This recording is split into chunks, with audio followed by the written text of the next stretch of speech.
Have you ever watched your entire career vanish in the time it takes to brew a single cup of coffee?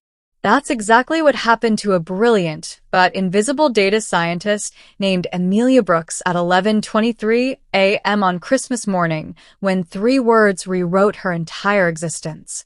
The 34th floor of Silverstone Enterprises was a ghost town that December 25th, its glass walls reflecting a city wrapped in holiday magic below. Most employees were home unwrapping presents, their laughter echoing through warm living rooms. But Emilia had been summoned for an urgent year-end review. Just a formality, her supervisor Victoria Cross had texted, just before the holiday break. Now, across the polished conference table, Victoria sat with the kind of stillness that preceded storms. Her designer blazer was perfectly pressed, her expression carefully neutral. Behind her, through floor-to-ceiling windows, snow began to fall over a Manhattan that looked like a snow globe, beautiful, distant, sealed behind glass Emilia could never quite reach. "We're restructuring," Victoria announced, her voice carrying the rehearsed cadence of someone who'd perfected this performance. "Your position is being eliminated." Emilia's fingers tightened around the armrest of her chair. "But the algorithm is launching next week. The one I spent 3 years building." Victoria's smile was small, surgical. "The cross-tech paradigm will launch as scheduled. Under my direction." She slid a termination notice across the marble surface. "You have 20 minutes to collect your belongings. Security will escort you out. Your insurance coverage ends at midnight." The room contracted. Emilia thought of her younger brother Leo in his hospital bed across town, his 12-year-old smile dimmed by leukemia treatments. The experimental therapy that was finally working. The therapy that required insurance. The insurance that would disappear in 13 hours on Christmas Day. As Emilia carried her cardboard box through the silent office, past the darkened cubicles where her code had lived, past the whiteboard still covered in her handwriting, she noticed Ruth Okonkwo watching from the IT department doorway. The veteran director had worked at Silverstone for 23 years, observing everything from the background where nobody thought to notice her keeping track. Ruth didn't ask what happened. Her knowing eyes said she'd already pieced it together. "Before we continue, seasoned greeting from Wolftail's family to all my wonderful supporters. Thank you for the love and support this year. Wishing you peace, joy, and many more great stories ahead. I've noticed that many of you enjoy watching my videos but haven't subscribed yet. Please help support and grow this channel by liking the video, dropping a comment, and subscribing if you enjoy the stories. Thank you so much." Now, let's get back to the story. "The cruelest theft isn't taking someone's work," Ruth said quietly, her hand resting on a filing cabinet that seemed unusually full.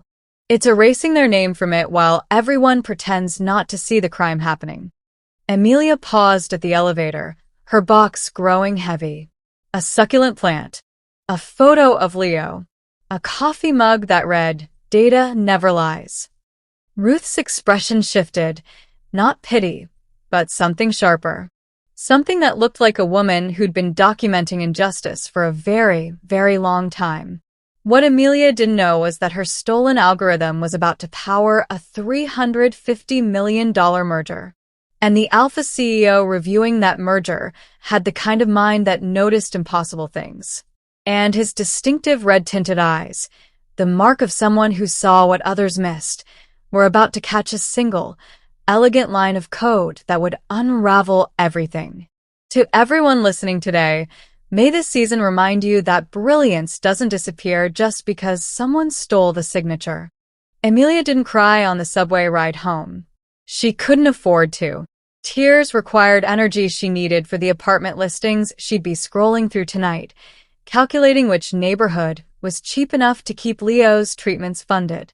By 6 p.m. that Christmas evening, she was already logged into a freelance coding platform, her fingers flying across keys while the city celebrated outside her window. The username she used carefully avoided her real name. Tonight's contract was debugging legacy systems for a healthcare startup, tedious work she could complete while grief-numb. Work that paid $300 if she delivered before morning.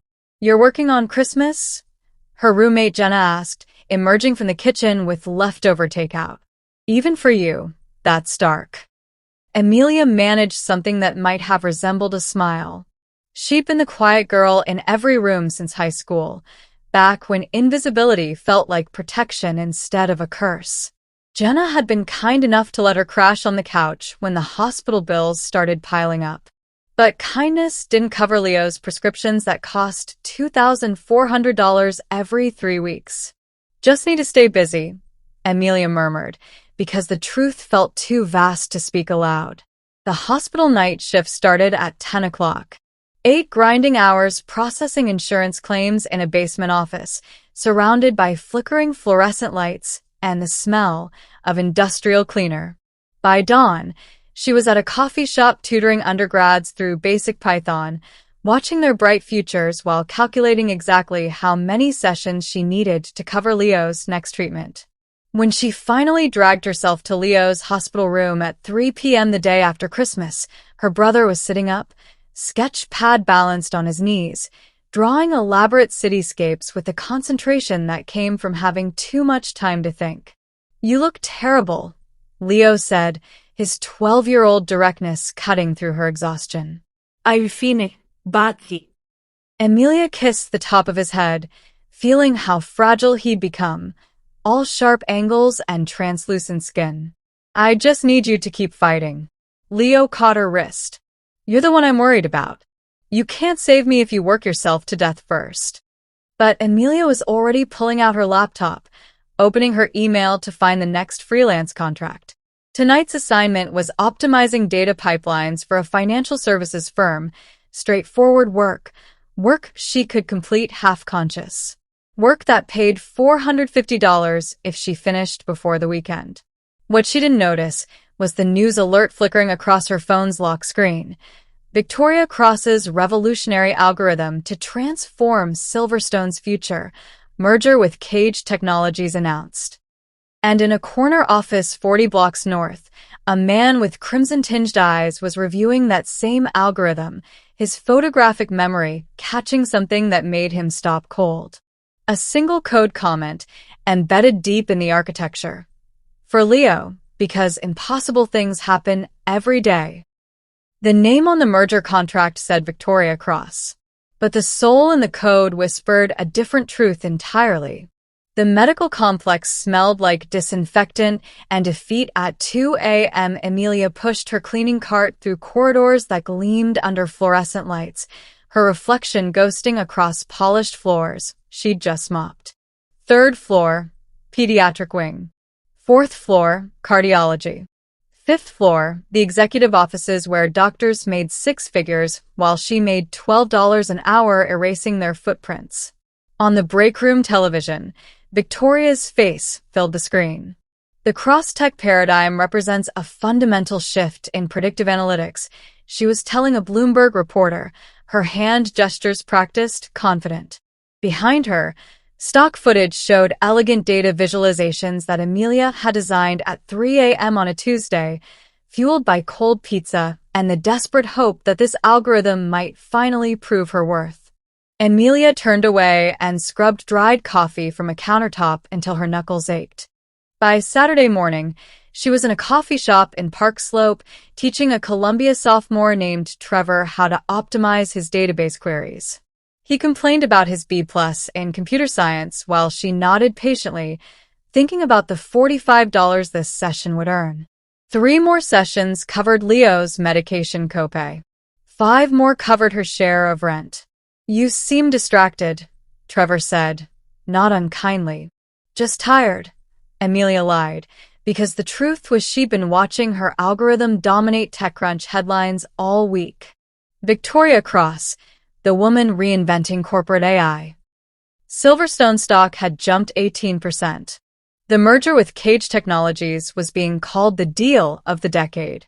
Sunday through Thursday nights belonged to freelance contracts. Emilia worked from the hospital cafeteria while Leo slept upstairs, her laptop screen casting blue light across tables where families held vigils and prayed for miracles. She debugged insurance company databases, optimized supply chains for pharmaceutical distributors, built automation tools for startups that would never know her name. Each contract paid between $200 and $600. Each contract kept Leo breathing for another week. "You're here again," one of the night nurses observed, setting down a cup of terrible vending machine coffee beside Emilia's computer. "You know visiting hours ended at 9, right?" "I know," Emilia said softly, "but he sleeps better when I'm close." The nurse's expression shifted with understanding. She'd seen enough desperate families to recognize the architecture of survival. On the 30th day after her termination, Leo's oncologist delivered news in the measured tone doctors used when numbers stopped cooperating. The leukemia was adapting to the current protocol. They needed to switch treatments, try something more aggressive, more expensive.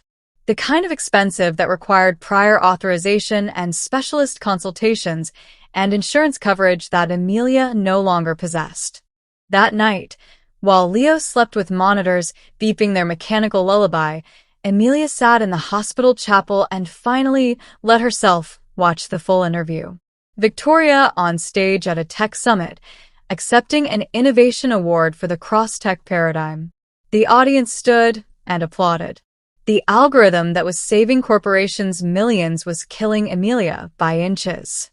Her phone buzzed. Another freelance contract. Data architecture consulting for a healthcare AI startup. $800 if completed by morning. Emilia opened her laptop in a chapel that smelled like old hymnal pages and answered prayers. Her fingers found the keys like muscle memory. Somewhere in Manhattan, Victoria was probably celebrating at a restaurant where entrees cost more than Emilia made in a week. But here, in this quiet space between desperation and determination, Emilia built code that sang with a truth Victoria could never steal. Brilliance doesn't disappear just because someone erased the signature. The hospital's annual winter gala transformed the main atrium into something from a fever dream. Crystal chandeliers cast fractured light across marble floors, and women in gowns that cost more than Emilia's yearly rent glided past silent auction tables displaying vacation packages to places she'd only seen in screensavers. Emilia stood behind the coat check counter in her required black slacks and white button-down, accepting fur-lined coats and cashmere wraps, pinning numbered tickets to Burberry labels. "Smile more," the event coordinator had instructed during the pre-shift briefing. "You're part of the ambience." So Emilia smiled at tech executives and hedge fund managers and smiled at surgeons who never looked twice at the girl mopping their offices at 2 a.m. and became wallpaper with a pulse. The keynote was scheduled for 8 o'clock. Jackson Cage would be demonstrating the cross-tech paradigm's predictive capabilities in real time, analyzing hospital efficiency data to show how AI could save the medical system billions. Emilia had read about him in Forbes, seen his photo in TechCrunch articles that called him the red-eyed prophet for his distinctive crimson-tinted irises and uncanny ability to predict market disruptions. She told herself she wouldn't watch. She had coats to manage, tickets to organize, invisibility to maintain. But when the lights dimmed and Jackson's voice filled the atrium, her traitorous feet carried her to the edge of the crowd. He stood on stage in a dark suit that probably cost more than Leo's last hospital stay, his presence commanding in that effortless way some people wore power. The algorithm's interface projected behind him, her algorithms rendered in sleek visualizations that Victoria had rebranded with corporate polish. "What you're about to see," Jackson said, his voice carrying that particular confidence of men who'd never been told no, "will fundamentally change how we understand healthcare resource allocation." He triggered the demonstration. The system froze. Emilia watched numbers cascade across the screen, watched the predictive model spiral into recursive errors, watched Jackson's assured expression flicker with confusion. She knew exactly what was wrong. She'd warned Victoria about this edge case in her original documentation, the nested loop vulnerability that emerged when processing incomplete datasets. Victoria had clearly never read past the executive summary. The audience murmured. Someone coughed. Jackson's technical team scrambled at laptops while their CEO maintained composure with a kind of grace that came from practice, but Emilia saw his jaw tighten, saw the calculation happening behind those unusual eyes. Her hand found a cocktail napkin on a nearby table. A borrowed pen materialized from her pocket. The fix required 7 lines of code, an elegant recursion break she designed specifically for this scenario. Her fingers moved before her brain could intervene, muscle memory translating 3 years of work into shorthand that any decent developer would understand. She folded the napkin, walked to the tech table where Jackson's team hunched over failing systems, and placed it beside a laptop. Then she disappeared back into the crowd before anyone could ask questions that required her to use her voice. 20 minutes later, the demonstration continued flawlessly. Jackson didn't mention the malfunction, but Emilia watched him pocket something white as he left the stage. When she returned to coat check, her hands were shaking. At midnight, after the last Mercedes pulled away and the last champagne glass was cleared, Emilia collected her $60 stipend and walked to the bus stop through snow that had started falling again. Somewhere in Manhattan, Jackson Cage was probably examining a cocktail napkin signed with 2 letters that meant nothing to him. Not yet. Jackson Cage hadn't slept properly in 6 years. The insomnia had started after his brother's death, after the corporate espionage case that had destroyed his family's first company, after he'd learned that trust was a luxury successful men couldn't afford. Now his eyes carried the permanent red tint of someone who saw the world at 3 a.m. when everyone else's masks had fallen away. At 4:30 on a Tuesday morning, he sat in his corner office, studying a cocktail napkin under his desk lamp. The code was elegant, economical, the kind of solution that came from someone who understood architecture at a molecular level. 7 lines that had saved his keynote. 7 lines that proved someone at that hospital gala understood the cross-tech paradigm better than the woman who'd supposedly created it. EB. The initials were written in handwriting that slanted left, the mark of someone who'd taught themselves to write small, to take up less space. His assistant Marcus arrived at 7, finding Jackson exactly where he'd been 3 hours earlier. Marcus had stopped commenting on his boss's sleep schedule years ago, had learned to simply bring extra espresso, and accept that some minds didn't know how to power down. Find them, Jackson said, sliding the napkin across his desk. EB someone at Mount Sinai's charity gala. Someone who knows this algorithm intimately. Marcus was thorough in the way expensive private investigators were thorough. By noon, he'd reviewed the gala's employment records, cross-referenced the initials with hospital staff databases, and hit a wall. By 3 o'clock, he'd expanded the search to include vendors, volunteers, and catering companies. By Thursday, he'd found something that made Jackson sit forward in his chair for the first time in days. Emilia Brooks, Marcus said, opening his laptop to show a cached web page from the Internet Archive. LinkedIn profile. Last updated 14 months ago.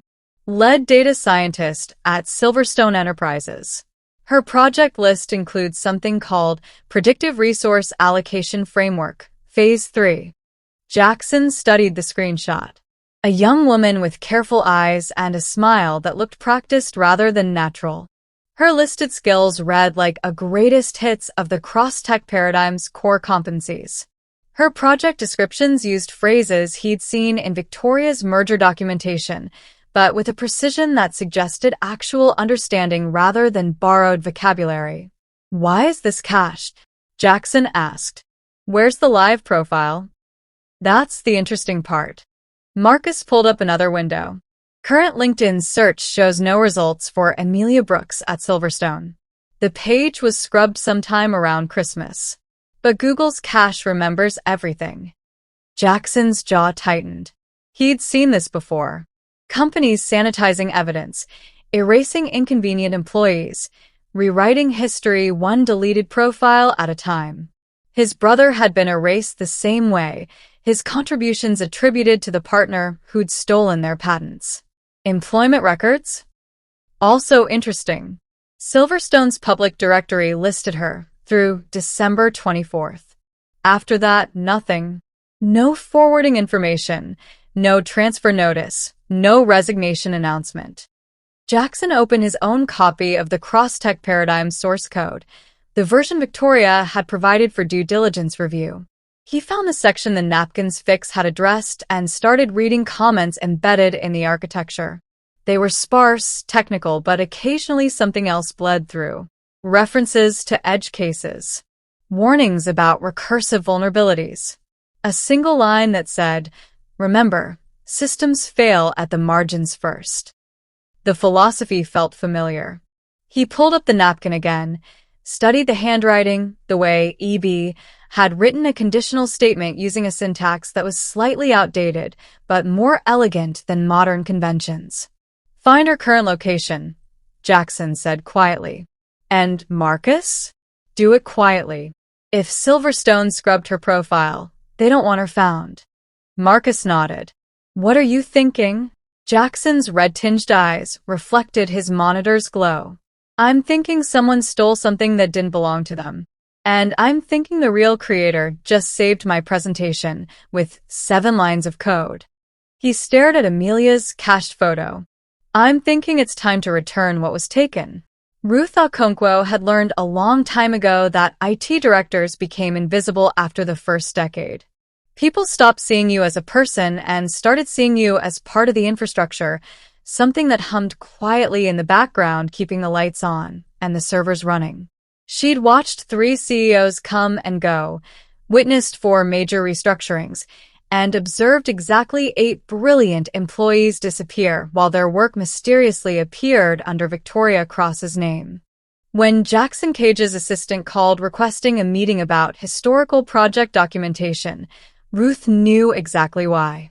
She'd been expecting this call for years. They met at a diner in Queens at 7 in the morning, far from Silverstone's glass tower, where walls had ears and HR monitored badge swipes. Jackson arrived looking like he'd been awake for days, those distinctive red eyes marking him as someone who'd learned that truth only revealed itself to people willing to stay awake long enough to find it. Ruth slid a flash drive across the Formica table. "Emilia Brooks is the 8th, she said without preamble.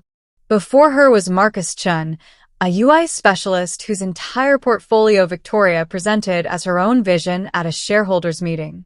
Before Marcus was Sarah Jennings, whose machine learning framework became the backbone of Silverstone's client recommendation system. I can keep going." Jackson picked up the drive like it might detonate. "Why didn't you report this?" "I did. For times over 12 years. HR classified it as interpersonal conflicts. Victoria had friends on the board, donors who funded their daughters' Ivy League educations, investors who valued her networking skills more than minor concerns about attribution." Ruth's voice carried the exhaustion of someone who'd fought institutional indifference and lost repeatedly. "So I started keeping my own records." "What's on here?" "Everything." Ruth pulled out her laptop, opened files that represented 23 years of careful documentation. Original file metadata showing creation timestamps and author IDs. Email chains where Victoria requested draft materials for review that never came back. Backup code repositories I maintained on a private server against company policy, but perfectly legal. Git commit histories showing exactly who wrote what and when. Jackson scrolled through folders organized by employee name, each containing hundreds of files. Emilia's folder was the largest, 3 years of development work meticulously preserved. He opened a file dated 18 months ago, saw code comments in that same elegant style as the cocktail napkin, saw warnings about recursive vulnerabilities that Victoria had clearly ignored. "Why now?" Jackson asked. "Why meet with me?" Ruth's expression hardened with something that looked like justice delayed too long. Because you actually care about who writes the code, not just who presents it. Because I watched Emilia Brooks spend 3 years building something extraordinary while working nights to pay for her brother's cancer treatment. Because I saw Victoria fire that girl on Christmas morning and take her life's work without blinking. She leaned forward, her voice dropping. And because I'm retiring in 6 months, Mr. Cage. I'm 62 years old, and I'm tired of watching talented people get erased while sociopaths climb ladders built from stolen brilliance. Victoria Cross has been running this scheme since before you built your first company. She finds shy, brilliant people who don't advocate for themselves, and she harvests them like crops. Jackson studied the directory tree on Ruth's screen, saw patterns that suggested systematic exploitation. You have proof she's done this before? I have proof she's built her entire career on it. Ruth closed the laptop. That flash drive contains documentation on 8 victims across 12 years. Combined value of stolen intellectual property, approximately $700 million. Victoria didn't create the cross-tech paradigm, Mr. Cage. She never created anything. She just learned how to find people who could and how to make them disappear afterward. Jackson pocketed the drive. His hands were steady, but his jaw carried the tight set of someone calculating the cost of justice. "Where's Emilia now?" he asked. Ruth's smile was sad. "Working 3 jobs to keep her brother alive. Last I heard, she's cleaning offices at Mount Sinai at night." She paused. "The same hospital where you gave your keynote presentation. The same hospital where someone had saved his presentation with 7 lines of elegant code." Jackson stood, leaving cash for coffee neither of them had touched.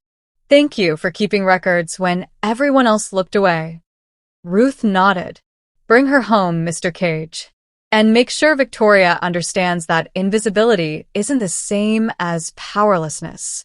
Sometimes the people no one sees are the ones keeping the most dangerous receipts." Jackson's forensic team worked in a secured lab on the 18th floor of Cage Technologies, behind doors that required retinal scans and NDAs that carried 7-figure penalties for breach. He'd hired 3 of the best code archaeologists in the industry, people who could read source code the way linguists read ancient manuscripts, finding patterns invisible to casual observers. Dr. Sarah Chin was the first to notice the breadcrumbs. "Look at the commenting style," she said, projecting code across the wall-sized monitor. "Every function has a 2-line explanation. First line is technical specification. Second line is philosophical context. It's like reading Hemingway, economical but dense with meaning." Jackson leaned closer. A comment above a recursive function read, "Handles nested data structures. Remember, the deepest stories are told in the quietest voices." Another, above an error handling block, catches edge cases at the margins. "Systems fail where we stop paying attention." "That's not how corporate developers write," Sarah continued. "This is someone who thinks in metaphors, who sees code as communication rather than just logic." The second analyst, Marcus Obi, had been mapping library dependencies for 3 days. "Whoever wrote this has distinctive preferences. They favor older, more stable libraries over trendy frameworks. NumPy over TensorFlow for certain operations. SIPy's optimization functions instead of newer alternatives." He pulled up comparison charts. "It's like a fingerprint. And none of these choices match Victoria Cross's other documented projects." But it was the third analyst, a quiet woman named Lisa Park, who specialized in digital forensics, who found the smoking gun. "Easter eggs," she announced, her screen filled with search results. Hidden throughout the codebase. Variable names that reference literature. Function names that form acrostics. She highlighted a section where variable names spelled out LEUSFIGHT, Leo's fight, repeated 17 times across different modules. Another section, Invisible invisible matters. 23 instances. Jackson felt something cold settle in his chest. What else? Lisa pulled up a database query function. The test data includes references to The Little Prince, Where the Wild Things Are, and A Wrinkle in Time. Children's books. Specifically, books about people who feel small learning they matter. She paused. And there's a comment buried in the authentication module.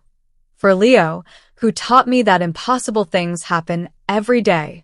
Keep fighting, buddy. Jackson had Marcus schedule a technical review with Victoria under the pretense of merger due diligence. She arrived at Cage Technologies in a designer suit that probably cost more than Emilia made in 3 months, confidence radiating from every perfectly calculated gesture. Walk me through the core architecture, Jackson said, pulling up the code on his monitor. Specifically, why did you choose this approach to recursive data processing? Victoria's pause lasted half a second too long. It's industry standard for that type of analysis.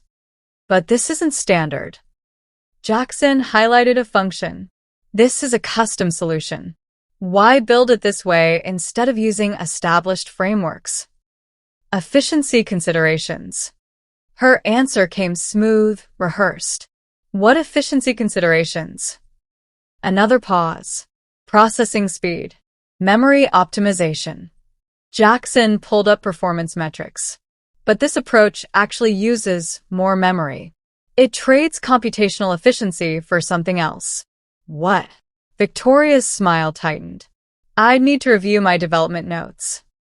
You don't remember why you made a fundamental architectural decision? Jackson kept his voice neutral, conversational. This choice affects every downstream system. Surely you remember the reasoning. She didn't. Over the next 20 minutes, Jackson walked through design decisions that should have been seared into any developer's memory. Victoria deflected, referenced team discussions, claimed she'd need to pull documentation. She couldn't explain why certain libraries were chosen. Couldn't describe the debugging process for complex edge cases. Couldn't interpret her own comments about margins and quiet voices. Because they weren't her comments. They weren't her choices. They weren't her algorithm. Thank you for your time, Jackson said finally. I think I have everything I need. After Victoria left, Sarah Chin emerged from the observation room, where she'd been recording every word. She doesn't know her own code, Sarah said quietly. She's performing authorship, not demonstrating it. Jackson pulled up Emilia's photo from the cached LinkedIn profile, studied the careful eyes and practiced smile. No, he agreed. She's stolen it. And now we're going to prove it to everyone who matters. The Silverstone Tower boardroom on February 14th looked like a stage set for corporate theater. 200 of the industry's most influential figures filled leather chairs arranged in ascending tiers, their faces glowing in the light of presentation screens. Financial journalists from Bloomberg, Forbes, and the Wall Street Journal occupied the back rows, cameras ready to capture the merger that would reshape predictive analytics. Victoria Cross stood at the podium in crimson silk, her smile practiced to perfection, one hand resting on the merger documents that would make her Chief Innovation Officer of the combined entity and secure her legend. Jackson Cage sat in the front row, his red-tinted eyes reflecting the stage lights, a laptop resting on his knees. Before we sign, he said, his voice cutting through Victoria's opening remarks, I have a presentation the board needs to see. Silverstone's CEO, Richard Pemberton, frowned. Jackson, we've completed all due diligence. The signing ceremony is premature. Jackson stood, moving to the podium with a kind of authority that made Victoria step aside before she'd consciously decided to. Because the cross-tech paradigm has an authorship problem. He plugged his laptop into the main display. The screen's filled with code, 2 columns, side by side. Left side, files recovered from Silverstone servers, dated 14 to 36 months ago, authored by user ID EB_Brooks_30-477. Jackson's voice carried the measured tone of someone presenting evidence rather than accusations. Right side, The cross-tech paradigm as presented by Ms. Cross. Notice anything? The room fell silent. Developers in the audience leaned forward, recognizing what they were seeing. Identical architecture, identical commenting style, even identical typos in variable names. Jackson highlighted a function called recursive percos with the O and C transposed. This typo appears 73 times in Emilia Brooks's original files. It appears 73 times in Victoria's version, because they're not versions. They're the same code with a different name on the signature line. Victoria's composure cracked at the edges. This is absurd. Employee work belongs to Silverstone. The attribution is standard. Then explain this. Jackson played security footage time-stamped 18 months prior, showing a young woman working alone in a Silverstone office at 2:47 a.m., her screen visible enough to show code that matched the projection. Emilia Brooks logged in under her credentials, building the core functions of what you later presented as your innovation. He advanced to the next slide. Ruth Okonkwo's documentation, 8 employees over 12 years, each showing the same pattern. Original files, stolen attribution, disappeared careers. Ms. Cross has built her reputation on systematic intellectual property theft, Jackson continued. But code remembers its creator. Look at these Easter eggs. The screen filled with hidden messages embedded throughout the algorithm. A comment that read for Leo, who taught me impossible things happen every day. Victoria cross-fired Emilia Brooks on Christmas morning, Jackson said, his voice carrying an edge now. Terminated her health insurance while her 12-year-old brother was undergoing leukemia treatment. Then presented Emilia's life's work as her own creation to secure this merger. The room erupted. Journalists typed furiously. Board members turned to Pemberton, whose face had gone pale. Victoria stood frozen at the edge of the stage, her empire disintegrating in real time. I have documentation from Ruth Okonkwo, Silverstone's IT director of 23 years. Jackson gestured to where Ruth sat in the audience. She has maintained comprehensive records of Ms. Cross's pattern of plagiarism, including original file metadata, email chains, and backup repositories for 8 victims across 12 years. Combined value of stolen intellectual property, $700 million. Pemberton found his voice. Victoria, is this true? But Victoria was already calculating escape routes, her practiced smile finally collapsing into the truth beneath it. Jackson pulled up one final image. Emilia's cached LinkedIn profile, the careful eyes and practiced smile of someone who'd learned to be small. The real creator of the cross-tech paradigm, he said quietly, is working 3 jobs to keep her brother alive. She saved my keynote presentation with 7 lines of code when your stolen algorithm failed. She fixed what you broke because she couldn't watch her own work destroy itself, even after you'd erased her name from it. He looked directly at Victoria. That's the difference between someone who creates and someone who steals. Creators can't help but fix what's broken, even when it costs them everything. The signing ceremony never happened. By sunset, Victoria Cross's resignation was announced. By morning, criminal investigations had begun. And somewhere in a hospital cafeteria, Emilia Brooks was coding through another freelance contract, unaware that her invisibility had finally become impossible to ignore. Emilia was debugging database queries at 11 p.m. when her phone rang with a number she didn't recognize. She almost let it go to voicemail, but something made her answer. Ms. Brooks, this is Jackson Cage. I believe you left something at my keynote presentation. Her throat closed. The cocktail napkin. The 7 lines of code. The signature she'd been too exhausted to remember writing. I'd like to return what belongs to you, he continued, his voice carrying none of the corporate performance she'd expected. Your algorithm. Your recognition. Your future. Can we meet? They met at the same diner where he'd met Ruth, far from glass towers and boardrooms. Jackson arrived with his laptop and Ruth's flash drive, and the truth Emilia had stopped believing anyone would care about. He showed her the forensic analysis, the Easter eggs that spelled her brother's name, the security footage of her working alone while the city slept. "Victoria's gone," he said quietly. "Silverstone is facing criminal investigations. The board wants to offer you her position as Chief Innovation Officer." Emilia stared at her reflection in the window, seeing the girl who'd learned to be small, to take up less space, to let brilliance hide behind silence. "What do you want?" "I want to build something better." Jackson's red-tinted eyes held the exhaustion of someone who'd also learned that the world rewarded performance over truth. A partnership.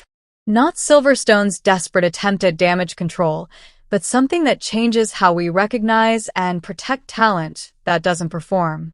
Your algorithm was always going to revolutionize the industry. Now, let's use it to revolutionize who gets credit.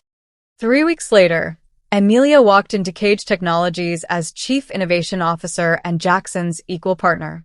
Leo's treatment was fully funded through a medical trust that ensured he'd never have to worry about insurance coverage again.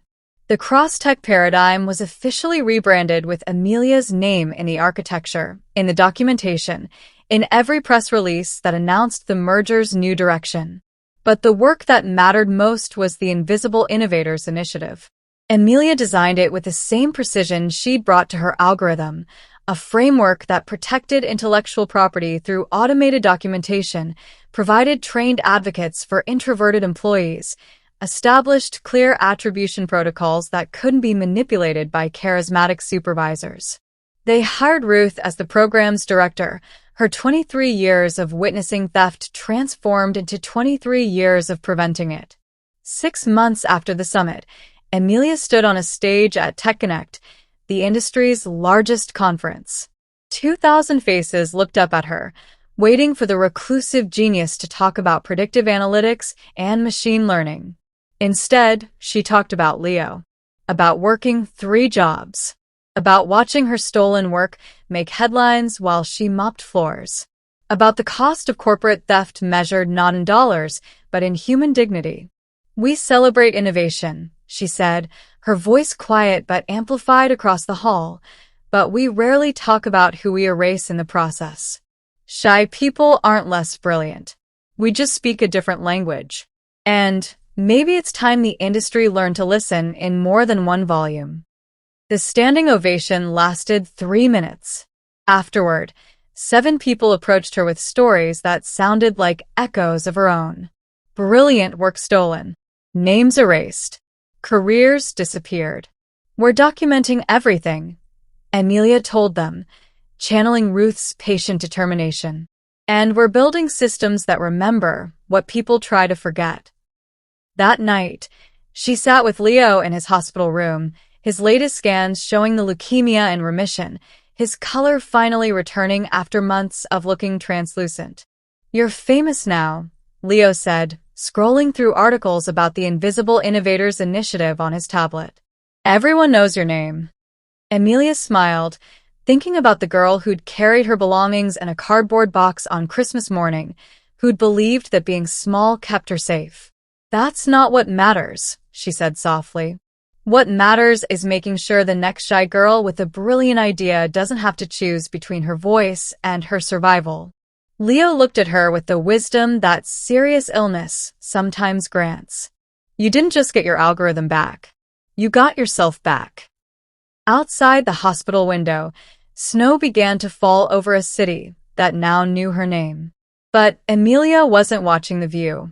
She was opening her laptop, writing code for the next phase of the initiative, building systems that would protect voices too quiet to defend themselves. Because brilliance without recognition wasn't invisibility anymore. It was just brilliance waiting for the world to learn how to see. If you enjoyed this story and want more like it, please like the video, drop a comment, and subscribe to the channel. Your support truly means the world to me and helps this channel grow. Thank you for being here.